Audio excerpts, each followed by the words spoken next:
What's going on, YouTube world? Today we're going to be answering the question, do you need a store to sell on eBay? The answer, no. The end. Wait! Come back! Okay, so we are actually going to be doing a video today, but we're really going to be answering the question, should you have a store as a seller on eBay? You almost got me there. It's really not just a simple yes or no answer, and we'll get into why that is a little bit later in the video. But first, if you want to go ahead and just hit that like button, you can subscribe to the channel, that helps us out. You can also hit that notification bell, that will let you know when we post future videos. If you're a returning viewer, we're glad to have you back. If this is your first time watching one of our videos, welcome to the channel. My name is Jason, aka Mr. Llama, the not so better half of the Lazy Llamas, which is the eBay store that I run with my wife, Mrs. Llama. And you turned me into a llama! We started reselling on eBay about 3 years ago, and we went from zero to over $10,000 a month in sales in less than 2 years. Now, of course, that $10,000 a month is not all profit. There's expenses with an eBay store, and I just did a video about profits and how to tell whether or not you're a successful eBay reseller, and I'll leave a link to that video at the end of this video. Okay, like I said, there is not a definitive answer as to whether you should have a store as a reseller. The only definitive answer is to the question, do you need a store to sell on eBay? And the answer to that is no. You do not need a store to sell on eBay. And I do not recommend that you actually have a store when you first start selling on eBay. In this video, we're going to cover 3 store types: starter, basic, and premium. There are actually 2 other levels of stores, but they're for extremely established eBay resellers, and I'm guessing since you're watching this video, that's not you yet. Now, your first option for a store on eBay is a starter store, and that's where most eBay resellers start. Well, duh. And to be honest, I got a starter store on day 1 because I didn't know any better. I don't know if you know this, but you're extremely limited on what you can list on eBay when you first start. I believe it's 10 items for a month and no more than $500 in value. There's reasons they do this, which I've gotten into in previous videos, but mostly it's just to make sure that you're going to be a good seller. It's a quality control. Now I'm going to put the benefits for a starter store up on the screen. As you can see, for about $5 a month, you can list up to 250 items without any listing fees. So I thought, since I had gotten this store, that I could list 250 items. Nope. Denied. The restrictions stay in place whether or not you have a store when you first start selling on eBay. This is why I said I don't recommend that you have a store when you first start out, because it really doesn't make a difference. The only exception is if you have a brand. Like, for instance, the Lazy Llamas is our brand. It's our store name. So if you have a brand or a logo and you want to start a store because you want to have your logo on your store and your brand, I could see a reason for doing that for a starter store at $5 a month, but really it's not going to change anything as far as final value fees or how many items you can list. Like I've said in previous videos, you can request to have your limits raised early. If you've shown that you are fulfilling your orders and that you are being a good seller, you can request your limits be raised early, but until those limits are raised, there's no reason for you to have a store. So in this case, you should not have a store when you first start selling on eBay. Okay, so now the next level up is your basic store. And I'm going to put the benefits of the basic store up on the screen. So you can see when you go up to the basic store, you go up to $22 a month. And this is with a year subscription. Just like with the starter store, I should have said that $5 a month is with a year subscription. There is a month-to-month, but it's more expensive by a few dollars. But as long as you agree to a year term, you get that price. Same thing with the basic store. If you want the $22 price, you have to agree to a year term. And with that, you get 1,000 listings for free each month. You also get 250 auction listings, but only in specific categories. And then you also get lower final value fees.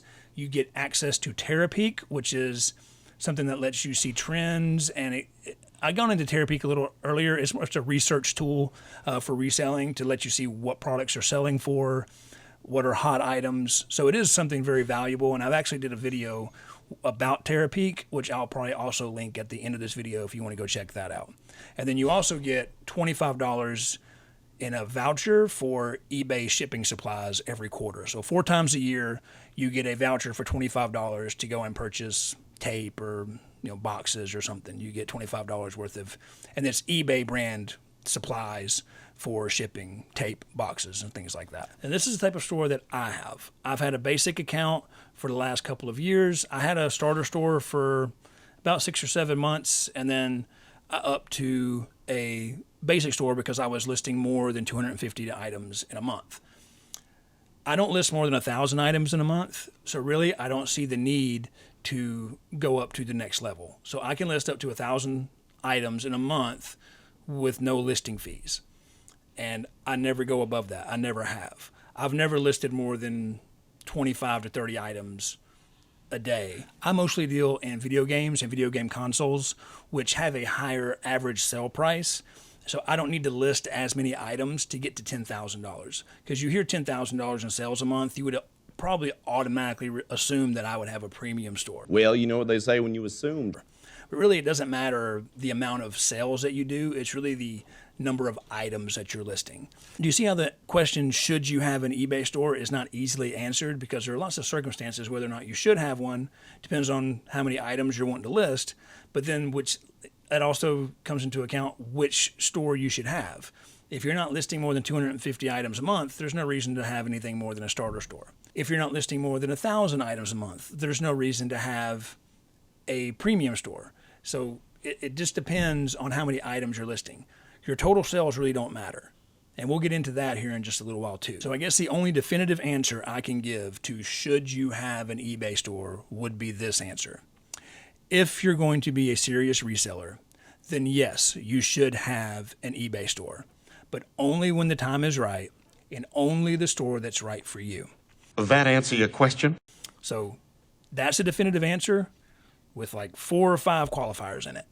So that's about as definitive as you can get when it comes to answering the question, should you have an eBay store? Now let's look at the third store that we're going to go over, and that would be the premium store. I'm going to put the premium store benefits here on the screen. As you can see, you can have up to 10,000 listings on a premium site without any listing fees. You can have 500 auction listings in certain categories for free with the premium store. You get Terapeak, the same as you get with the basic store. And instead of $25 per quarter, you get $50 per quarter for vouchers and eBay shipping supplies. So that's the difference. So if I ever started listing over 1,000 items in a month, I would look into raising my store level to the premium level. But to me, the extra $38 a month or almost over $400 in a year for a store is not worth the extra $100 that I would get going towards a voucher for eBay shipping supplies. So there's no reason for me to up the store. As I said before, my average sale price for each item I sell is $35. So I only have to sell 10 items a day at that average to get to $10,000 in sales a month. Now, let's say you're somebody that sells lower value items and your average ticket or average sale price per item is $10. That would mean you have to sell 33 items a day, which means you're going to be listing more than that per day in order to get there, unless you have a 100% sell-through rate, which is not likely. Not bloody likely. So just say you're listing 50 items a day, and so you're able to sell 33 items a day, and then that gets you to $10,000 total sales at the end of the month. That $10 ticket per item, 33 sales per day, gets you to $10,000 in total sales at the end of the month. Math, math, math, math, math. That seller would need a premium store because you are listing a lot of items to make that $10,000. So total sales doesn't really matter as to which store you should have. It's how many items that you're listing. I hope that answers the question as well as it can be answered. So if you're starting out on eBay, don't worry about a store. Just list some items, get them sold, get your limits raised, see if it's something you actually want to do, and then I would go ahead and commit to that year, get you a starter store, and grow your business from there. Okay, so like I said, I'm going to leave links to some videos that I've done before. What to List, that goes over how to find good items to sell on eBay. It does go over Terapeak, which is a benefit that you get from the basic store and the premium store. I'm also going to leave a link to the video how to know if you're a successful eBay reseller. That goes over profits and how to really know whether or not you're successful on eBay. I'll leave those there. And in case you didn't know, God loves you, I love you, and we'll see you next time. Peace.